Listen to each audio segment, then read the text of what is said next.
Okay, so my first book this week is going to be Cindy Ellen, and it is by Susan Lowell and illustrated by Jane Manning. And you have to excuse all the condition that's happening. And it is located in the Wild West in Mississippi, and it doesn't give an exact time date, but I imagine somewhere in like the 1800s when like the Wild West was a thing. Is kind of what I would estimate. In the story, Miss Cindy Ellen is Cinderella, and it tells us in the very first page that she's very sweet and gentle, but after her father marries the most ornery woman, I think the orneriest woman west of the Mississippi, she makes her do all the dirty work, and her stepsisters call her Cinderella and Cinderbottom. So very, very similar. I'll get to that. So very similar in the fact that she's expected to do all the dirty work. She can't ride her horse anymore. She was really good at roping. So all those have been taken away from her. What represents the gown is there's actually two things. So I'm going to go into first what was the ball. And because of the culture of it being the Wild West, they're obviously not going to have like a big Cinderella ball like we had on like Disney's version of Cinderella. They had a rodeo and square dance. So the book is broken up into here's what happened the day of the rodeo and here's what happened on the day of the square dance. So there's two things. So for the rodeo, her golden chaps and glittering boots are what represented the gown. And then for the dance,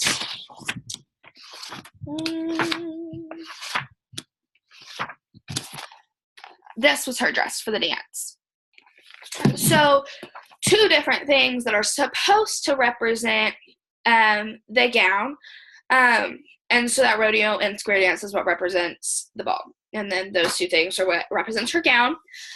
The first night, she doesn't leave anything for the prince. His name is Joe Prince, and he wears the biggest belt buckle. She leaves nothing for the prince.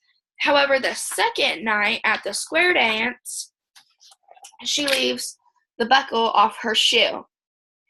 And he goes to all the women in the land. Actually, he probably called them ladies. He goes to all the ladies in the land, and he says, I will marry whoever's boot fits with this spur. And so that is what represents the shoe. And once again, they're not going to have a big glittery high heel, a big glass slipper, none of that, because it's the Wild West, and that's not practical. For the stepmother, just like in Cinderella, she doesn't have a real name, or at least in Disney's version of Cinderella. She doesn't have a real name, but she makes Cinderella do all the work, and she's very mean to her. And however, I don't recall reading that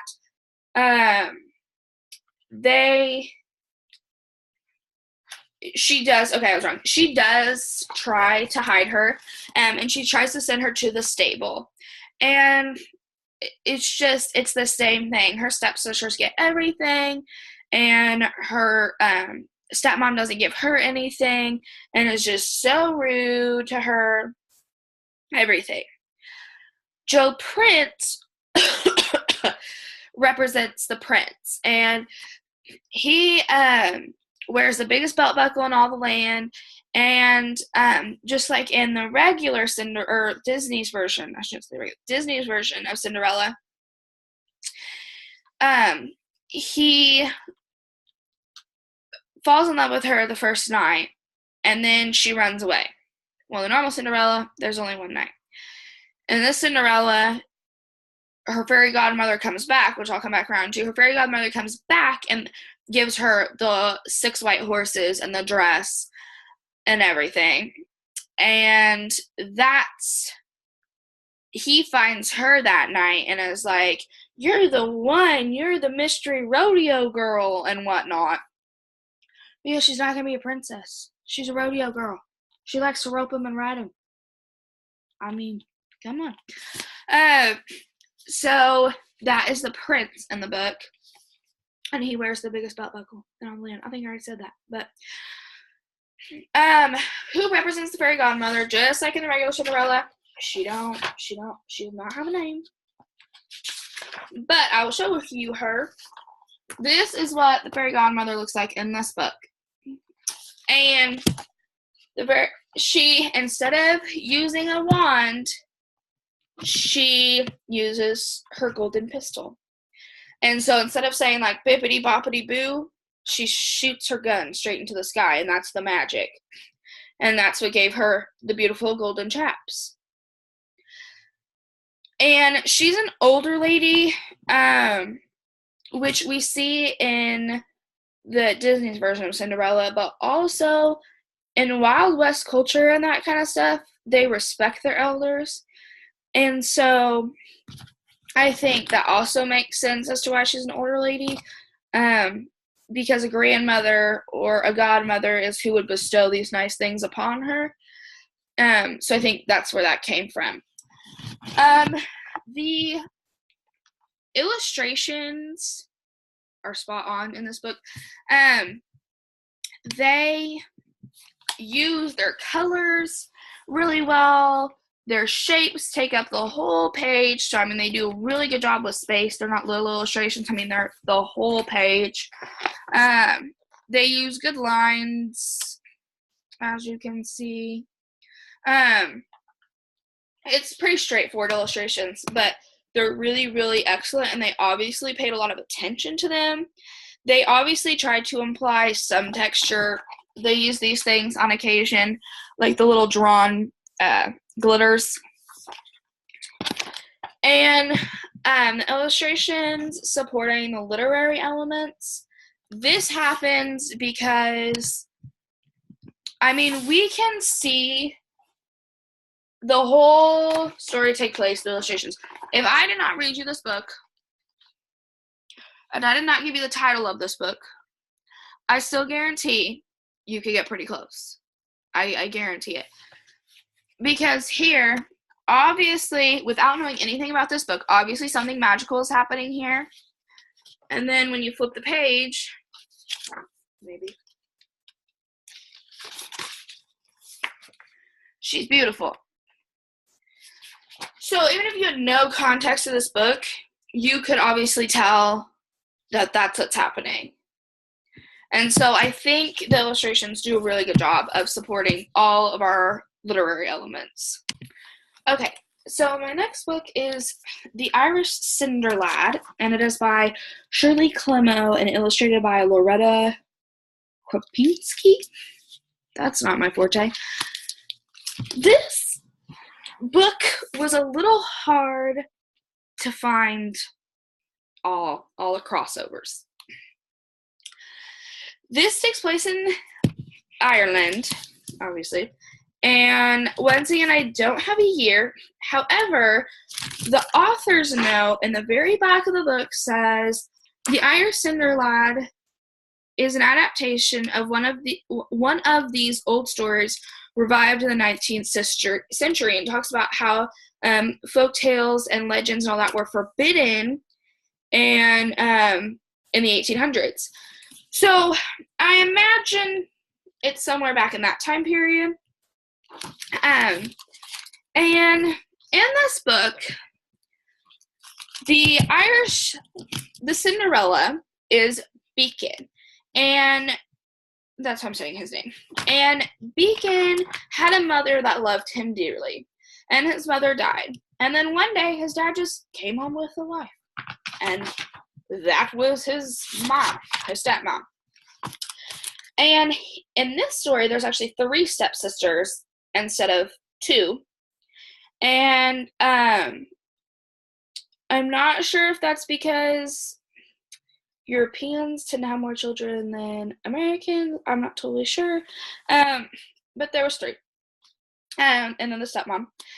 And they would call him things like Little Bigfoot, Good for Nothing Boy, so on and so forth. And they made him be the cow herder. And so he would go out. They warned him about a speckled gray bull that they said would kick him and kill him if he saw it. And so every day he would take the cows up on the hill and let them graze, and then every night he'd bring them back, and then he would sleep in a tree because he was afraid of the gray speckled bull. One day, the gray speckled bull arrived, and the boy climbed down the tree because he thought he was going to fight him. Instead of the gray bull harming him, he nuzzled his cheek. And him and Beacon became like best friends, and he was telling him all of his problems. The speckled gray bull is the first fairy godmother. There's two in this story. I kind of sort of think there's two. This is the main one. And I believe the cultural significance to that is most people in Ireland own farms, own cows, that kind of thing. We lived in Europe for a short period of time, and so that's a big thing over there. And so I think that's why the bull was chosen over like an actual person, like in Cindy Ellen, and like Cinderella, where it's a real person. So I think that is why they chose the bull instead for Ireland. So anyway, so this is the first godmother, or fairy godmother, and the little boy never gets anything to eat because the stepmom hates him, and the stepmom is very rude, lets her daughters treat him like that, so on and so forth, normal stuff. And so the bull would show up every day at noon, and he would have a white tablecloth sticking out of his ear, and the boy would pull it out, and there would be a huge feast. Well, the boy starts turning down his dinner, the crust on the bread that he gets. And the stepmom is like, why? And so then the oldest daughter follows him one day and sees the speckled gray bull and is like, the bull's feeding him. And so the stepmom's like, bull's gotta go. So the bull's gotta go. So then Beacon rides off to warn his friend, and the bull goes, well, like, my time has come. I have to go fight a different bull for whatever reason. But when I die, I know this bull's gonna beat me. When I die, take off my tail and wear it like a belt, and I will always be with you when you need me. That's the magic. And once again, I believe that it's a tail, not a shoe. I mean, there's a shoe, but because herding and like nomadic lifestyle is so important in Ireland, and it's like such a big thing in Ireland that it all makes sense. Everything has to do with an animal. The bull dies, the boy takes off the tail, wraps it around.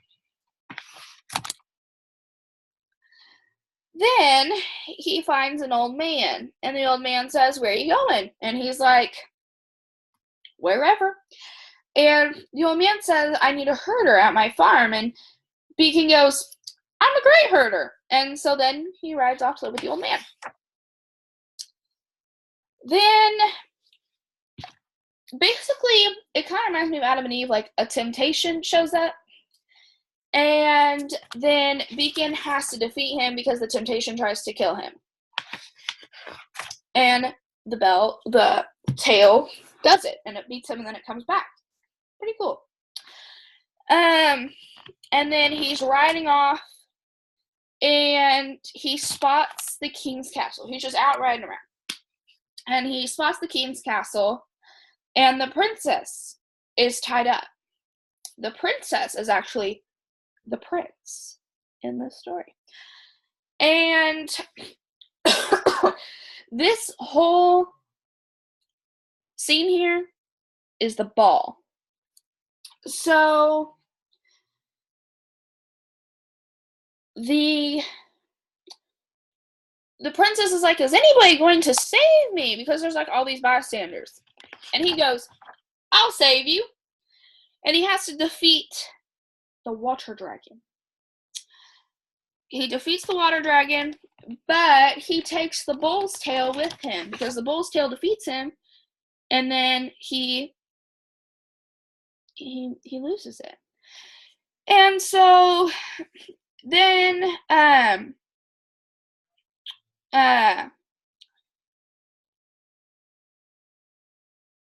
just totally lost my train of thought. So he rides away, and he's like, it's good, and he rides away. Well, the princess is trying to reach for him and grabs his boot, which is the shoe. He wears a boot because he's a cow herder, because he lives in Ireland. See? And I don't know why, but everything you read from Europe that's like a fairy tale or a folk tale always involves a dragon. So, I mean, I think that's cultural significance because it always involves a dragon, and I don't know why. Does anybody else feel this way? So, anyway, the princess gets his boot, and he rides back off to live in his cow herding land with the old man. And so then one day, so the princess goes, find him. He's the only one I'm going to marry. Find him. And it takes them a year, but they show up at the old man's house, and they say try on the boot. Well, it doesn't fit the old man. And the old man says, hey, might as well go try it on the lad out back. And they're like, really? And he's like, why not? And so he takes it out back, and it obviously fits, and he gets to marry the princess. He becomes Prince Beacon. And so that is the story of this. I do not believe there is a gown represented. However, on some level, I think you could connect the gown to the tail because the tail protects him.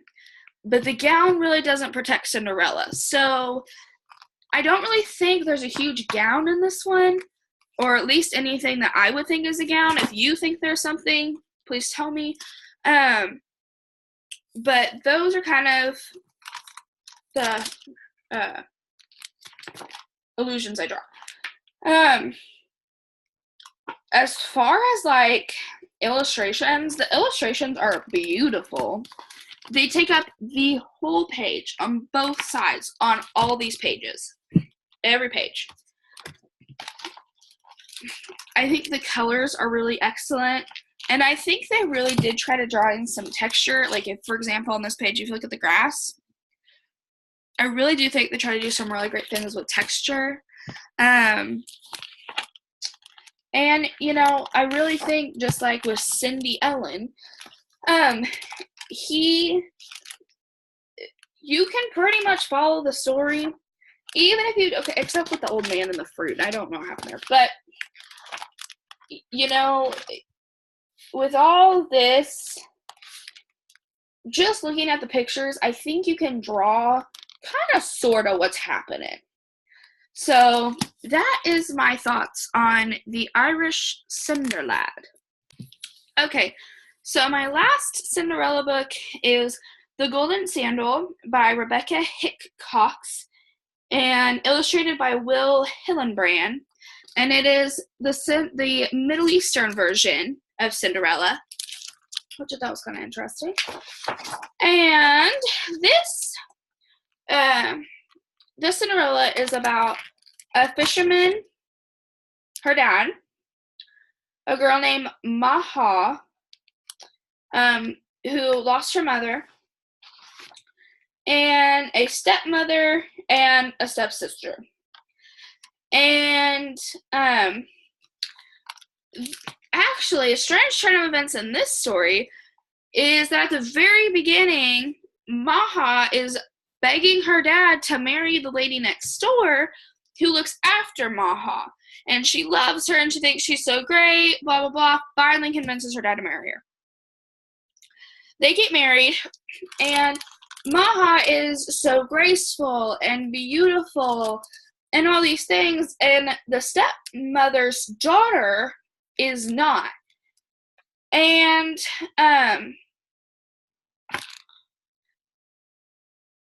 she's just not as graceful. And really, this and so Maha ends up having to do all the chores and do all like the things that women do in the Middle East, such as here we see them carrying the jugs of water on her head, and those kinds of things. Later on, she is sweeping the steps, just normal Middle Eastern things. They live in the fisherman house, just cultural aspects of the Middle East.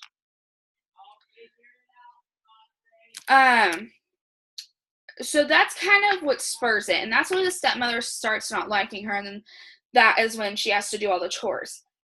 As far as what represents the sisters, which I actually don't think is a question, but in this story it would be the stepsister, but she doesn't ever do anything.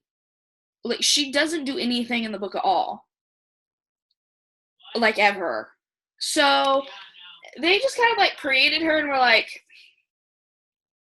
you're not gonna do anything. So one night, Maha's walking home and with some fish, and a little red fish pops out of the water and basically is like, if you need me, I'm here. Allah says, kindness never goes unrewarded. Call for me anytime and ask what you will. And it's a little red fish. So this is the fairy godmother in the book. And so, like, the very first time, so when she gets home, the father gets home, Maha's been home with the fish, and he goes, hey, what happened to the other fish? And the stepmom goes, I didn't know there's supposed to be other fish. And, she gets really upset, and she sends Maha away with no food. And Maha goes down to the water and yells, red fish, red fish. And he comes up and he gives her a gold coin. He says, tell your stepmother that you sold the fish for this coin. And it doesn't make the stepmother love her anymore. Years keep going. Maha is still, working her life away because the stepmother hates her, and all that. Well, one day, the master merchant is what she's called. The daughter of the master merchant was to be married, and she was having a huge, beautiful festival, and like basically it was like having like a bridal shower, is what we would call it. And but it says the stepmother scrubbed her daughter and dressed her in the finest. Maha was left at home to carry the heavy water jugs and sweep the floor. So then she goes to the water's edge and she says, I want to go. And the fish says, you shall go, but you won't sit near the fisherman's daughters because you will be sitting next to the bride. And he gave her a silken gown, a pearl comb, and a pair of golden sandals, but says you have to leave before your stepmother. And so that's the gown. That's the gown part of this, is the pearl comb and the sandals and the beautiful satin gown or silken gown and all that. So that is the gown. And I mean, I'm not so sure about the pearl comb because she is wearing a headdress actually the whole time through this book, and I know like it's tradition for them to wear their headdresses, so I'm not totally sure why we went with the silken comb, but as far as like the silken gown and the gold sandals, I mean, that is stuff that's like the party stuff of their culture. I know a girl who's from the Middle East, and when they do parties and that kind of stuff, they do wear very elaborate sandals and beautiful gowns and that kind of stuff. So I think it kind of depends on where you're from in the Middle East, but so there's that cultural significance with the gown and the shoes. And so nobody knows who she is, but they're like, look, and even the stepmom's like, hey, she looks like Maha, and they're like, she couldn't be that fancy. Well, she actually doesn't leave before her stepmom, so she has to, like, rush by her to get home. And on the footbridge, she loses her golden sandal. So the ball is the bridal party. I don't think they have big balls in the Middle East, but it is, like, big doings when women get married most of the time. So, I mean, that kind of makes sense. So, there's the cultural significance for that one. And then, so anyway, she loses her sandal on the footbridge running away. And then, the brother of the bride, Tariq, I'm gonna say Tariq, he finds the shoe and is like, he takes it to his mom and he says, whoever this shoe belongs to is my wife. They make very hasty decisions, Cinderella. And she goes through all the wealthy sections of town. So Tariq is the prince. She goes through all the wealthy parts of town and other wealthy parts of town. And then she finally goes to the fisherman huts. And the stepmother shoves Maha in an oven. And when they were like, no other women live here. And when she was about to leave, a rooster goes and sits on top of the oven and sings. And she's like, open that oven. And that's when she comes out and says she'll be married in 2 days' time. Well, the stepmom is like, yeah, right. And so she buys a potion that is supposed to make Maha's hair fall out. And the next day, when she pulls down her veil, her hair is beautiful and silky and gorgeous and long. And the stepmom's like, what the heck happened? Well, Tariq's brother is like, hey, what about Maha's sister? I think she's the one. And the mother saw what the potion did to Maha's hair, and so she does it on her daughter's hair, and it all falls out, and the brother's like, yeah, no. So, and it says, as for Maha and Tariq, they were blessed with 7 children and lived their days in great joy and good fortune. So, pretty cool. This one's actually pretty cool. So, I think I drew all the significances that we had to. It is in the Middle East. It's in, like, mostly in, like, the fishermen huts. Actually, is where a lot of it takes place. The illustrations are very beautiful. And they use all their space. I mean, look at that. And they're very brightly colored. And they use the lines to show, like, the texture of how her headdress was falling while she was talking to the fish. So, and I think, once again, like the other books, like, these illustrations are so spot on that you can basically just read illustrations. You don't really have to read the words. So, these were my 3 books for Cinderella and other cultures. And they were actually pretty interesting.